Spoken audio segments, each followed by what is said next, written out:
அஸ்ஸலாமு அலைக்கும் வரஹ்மத்துல்லாஹி வபரகாத். We are Sri Lankan. இப்போ நாங்கள் எங்கே இருக்கோம்டா, அட்டாளச்சேனை பிரதேசம், ஒளிவில் ஒன்று, அஸ்ரப் நகர், ஆலிம் சேனைங்கிற இடத்துல தான் இருக்கோம். என்னன்னு சொல்லி பார்த்தீங்கன்னா, நாங்கள் இப்போ இந்த நாட்கள்லேயே அனர்த்தம் ஒன்று ஏற்பட்டுருச்சு. வெள்ள அனர்த்தம் ஏற்பட்ட அந்த காலகட்டத்தில் நாங்கள் இப்போ இருந்துட்டு இருக்கோம். அந்த அனர்த்தம் ஏற்பட்டத்தில் இருந்து இந்த அஸ்ரப் நகர் ஆலிம் சேனைங்கக்கூடிய இந்த கிராமம் முற்றாக சேதமடைந்து மக்கள் அன்றாடம் தொழிலுக்காக மிக சிரமப்பட்டு கொண்டிருக்கிற அந்த இடத்துல தான் நாங்கள் இப்போ இருக்கோம்.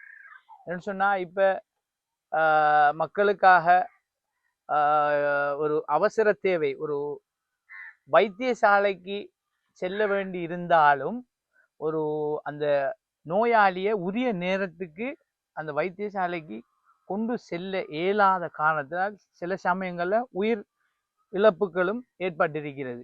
அதனால நாங்கள் இந்த அஸ்ரப் நகர் ஆலிம் சேனைக்கு பழமையான ஒரு எங்களோட ஒரு மாமா இருக்கார். அவரோட பேர் மிஸ்பாக் அப்துல் அசீஸ் எங்கக்கூடிய ஒரு மாமா இருக்கார். அவரோட தான் நாங்கள் இப்போ வந்திருக்கோம் இந்த இடத்துல. இன்ஷா அல்லாஹ் அவர்கிட்ட இந்த மக்களுடைய அவல நிலைகளை கேட்டு அறிந்து கொள்வோம்ங்கிறதுக்காக அஸ்ரப் அசீஸ் மாமா மிஸ்பாக் என்கிற அசீஸ் மாமாவோட நாம ஒரு சிறிய வினாவை தொடுப்போம். அஸ்ஸலாமு அலைக்கும் வரஹ்மத்துல்லாஹி வபரகாத்துஹு. Right, okay. எங்களுக்கு இந்த அஸ்ரப் நகர்ல நடந்து கொண்டிருக்க இன்னல்களை பத்தி கொஞ்சம் தெளிவாக அழகா மக்களுக்கு செல்லணும் நீங்க. இன்ஷா அல்லாஹ். அஸ்ஸலாமு அலைக்கும் வரஹ்மத்துல்லாஹி வபரகாத்துஹு. நாட்டு மக்கள் எல்லோரும் நாங்கள் ஒன்றாக ஒன்றிணைத்து ஒற்றுமையாக பயணிக்க வேண்டிய ஒரு சந்தர்ப்ப சூழ்நிலையில் இருந்து கொண்டிருக்கின்றோம்.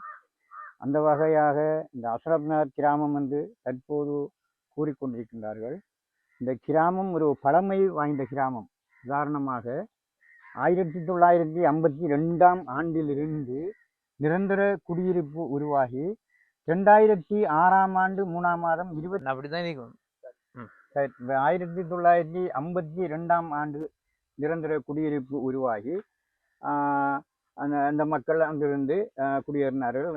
கட்டமாக குடியேறி இன்று வரையில் இந்த மக்கள் இருந்து கொண்டிருக்கின்றார்கள். இந்த கிராமத்துக்கு அஸ்ரப் நகர் என்று எவ்வாறு பேர் உருவாகி என்று சொன்னால், 2006 ஆண்டு 3ஆம் மாதம் 26ஆம் தேதி அஸ்ரப் நகர் என்று இது பேர் மாற்றம் உருவானது. அது அஸ்ரப் நகர் என்றது யுத்தத்தாலும் சுனாமியாலும் பாதிக்கப்பட்ட மக்களை உள்ளடக்கியது. ஆலிம் நகர், உளாங்காடு, ஆலிமுடகாடு, ஆலிஞ்சேனை, காசாங்கேணி, காட்டுவட்டை, பள்ளக்காடு, சின்ன பள்ளக்காடு, முதியடிவட்டை, காட்டுவட்டை என்ற பிரதேசங்களை உள்ளடக்கியதாக மேற்கு நிலை குடியேற்ற பிரதேசம் என்ற ஒரு பேர்பலவை அங்கே நிர்ணயிக்கப்பட்டிருந்தது. அது இப்போது கேள்விக்குரிய அந்த பலவையை யாரும் காண முடியாது, பேப்பர்லாம் காணலாம். அந்த வகையில் இந்த மக்கள் ரொம்ப கஷ்டத்தை எதிர்நோக்கி வாழ்ந்தவர்களால் தான் இருந்தார்கள். என்றால் நிரந்தரமான அடிப்படை வருமானம் ஒன்று இல்லாத ஒரு கிராமம். ஒரு உதாரணமாக சொல்லப்போனா மாறி போகங்கள்ல அந்த சோளம், கச்சான், ஏனைய பயிரினங்களை செய்வதும், கோடை நேரங்கள் வந்தால் கூலி தொழிலுக்கு, நிரந்தரம் இல்லாத கூலி தொழிலுக்கு இவங்களிருந்து அந்த ஜீவனோபாயத்தை பாதிய நெருக்கடியிலேயே கழித்து கொண்டிருக்கிறார்கள்.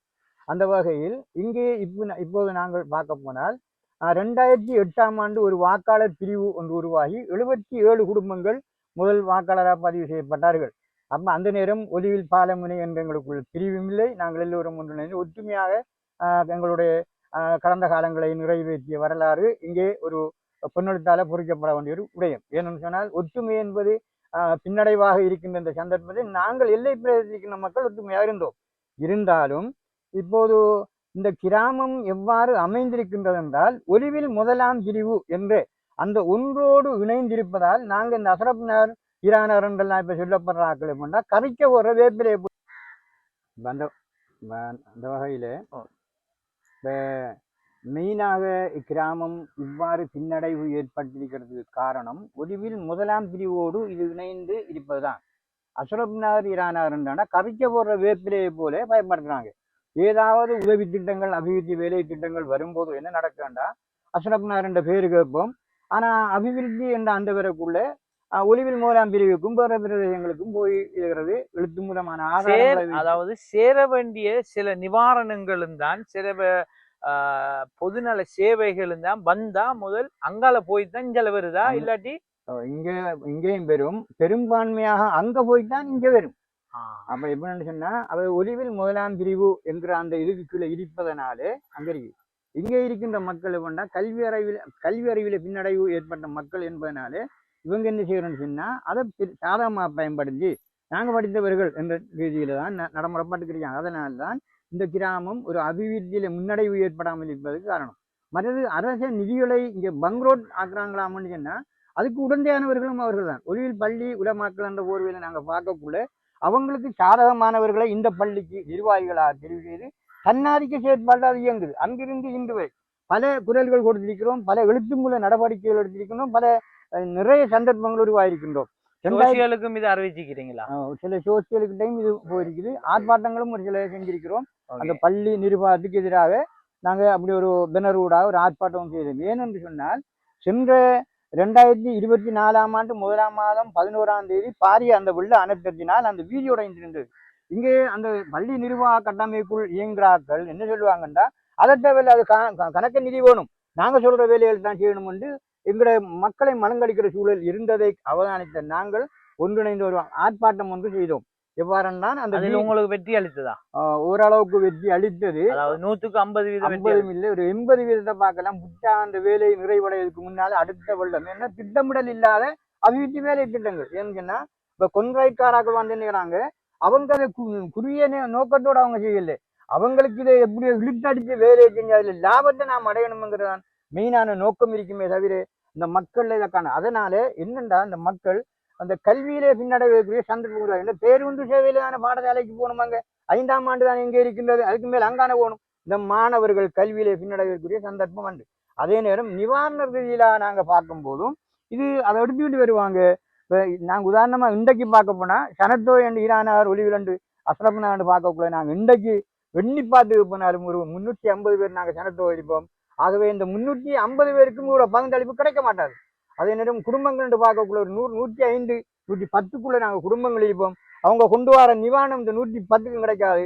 ஊர்ல கோல் எடுத்து சொல்லுவாங்க, நிவாரணம் கொடுக்க போது வாங்குவாங்கட்டு அவங்களுக்கு விரும்பினாக்களுக்கும் கொடுத்து அனுப்பிடுவாங்க. இங்க இருக்கிற மக்கள் விடுபடுது, ஏன் விடுபடுது என்று கேட்கிற நேரம் நாங்கள் ஒரு அவரது ஏதோ ஒரு அவங்களுக்கு எதிரியாக நாங்கள் தெரிய ஒரு சூழல் உருவாது. ஏன்டா உண்மையை சொல்லுவோம். நிச்சயமா அப்படியாக யாரா இருந்தாலும் அப்படி பார்க்க மாட்டாங்க. இருந்தும் இனி அந்த தவறு நடக்காம இருக்கிறதுக்கு இந்த ஒரு நேர்காணல் இன்ஷா அல்லாஹ் போய் மக்களுக்கு சேரும். மக்களுக்கு சேர வேண்டியது அட்டாளஜன டிஎஸ் அவர்களும் அதுக்கு கண்காணிப்பா நின்று அழகா மும்முரமாக அவரும் இர்ஃபான் சாரும் அவரும் வந்து மக்களுக்காக கொடுக்குறதுல சேவை செய்யறதுக்கு ஒரு சிறந்தவராக எல்லாராலையும் போற்றப்படுகின்றவர் தான் அவர் அந்த டிஎஸ். இன்ஷா அல்லாஹ் அந்த தவறுகள் இனி நடக்காம அவர் பார்த்துக்கொள்வார். மற்ற அட்டாளஜன பாலமுன்ங்கிற அந்த வேறுபாடுக்கு அப்பால் இனி இந்த அனர்த்தங்கள் ஏற்படுமாயின் சேர வேண்டிய நிவாரணங்களும் இந்த அஸ்ரப் நகர் ஆலிம் சேனைக்கு இன்ஷா அல்லாஹ் நிச்சயமா வந்து கிடைக்கும். கிடைக்கிற அளவுக்கு மக்கள் அதை தெளிவடைஞ்சு இருப்பாங்க. இது இந்த காணொளிக்கு பிறகு தெளிவடைஞ்சு இருப்பாங்கன்னு சொல்லி நாங்கள் மாமா கிட்ட எங்களுக்காக நேரத்தை ஒதுக்கி இந்த தகவலை தந்தமைக்காக அதிகம் பேச முடியாது. என்னன்னு சொன்னா எங்களுடைய காலநிலை கொஞ்சம் மோசமாக இருக்க காரணத்தால் எங்களுக்கு இதை நாங்கள் அதிகம் பேச இயலாதுன்னு சொல்லி ஒரு குறுகிய நேரம் எடுத்து ஒரு 10 நிமிஷம் மிஸ்பாஹ் அசீஸ் மாமா அவர்கள் எங்களோடு தொடர்பு கொண்டார். அடுத்தது இந்த கிராமத்தில் வாழ்ந்து கொண்டிருக்கிற சித்திக் நசீர் அவர்களும் எங்களோடு இருக்கிறார். அவர்களுக்கும் நன்றிகளை தெரிவித்து, மாமா அவர்களுக்கும் நன்றிகளை தெரிவித்து, இதை நீட்ட இயலாத காரணத்தால் சுருக்கமாக இந்த விஷயங்களை சொல்லி முடித்தமைக்கு நன்றி கூறி இந்த இடத்துல இருந்து நாங்கள் விடைபெற்றுக்கொள்வோம். அஸ்ஸலாமு அலைக்கும் வரஹ்மத்துல்லாஹி வபரகாத். விஆர் ஸ்ரீலங்கன் என்கிற யூடியூப் சேனல்ல இதை நாங்கள் இது பண்ணுவோம். எங்களை முகநூல்லையும் இதை நாங்கள் அப்லோட் பண்ணுறோம் இன்ஷா அல்லாஹ். இதை பார்த்து நீங்களும் சப்ஸ்கிரைப் பண்ணுங்க. இன்னும் தகவல்கள் கிராமமாக நாங்கள் போக இருக்கோம். உங்களுடைய இந்த அவல நிலையில் இருக்கிற இந்த தகவல்களை மக்களுக்கு நாங்கள் என்ன செய்வோம், எத்தி வைப்போம் எங்கள் யூடியூப் சேனல் ஊடாகவும் முகநூல் ஊடாகவும். Right, okay. அஸ்ஸலாமு அலைக்கும் வரஹ்மத்துல்லாஹி வபரகாத்.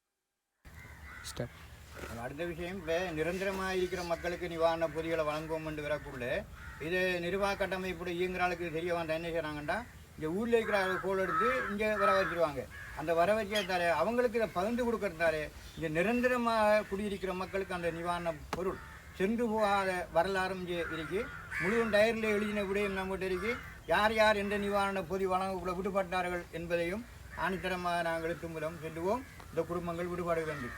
ஆகவே அந்த இந்த நிரந்தரமாக இங்கே இருக்கிற மக்கள் இவங்களோட காணியோ வளங்களையோ பார்க்குற மக்களை அவங்க கருத்தில் கொள்ளாது இந்த மக்களுக்கு அந்த பகுந்துடைமையிலே அந்த நிவாரண பகுதியை கட்டாயம் அந்த பேரை வேணும் என்று மிகவும் வினயமாக கூறி முடிக்கின்றேன். இந்த அல்ஹம்துலில்லாஹ்.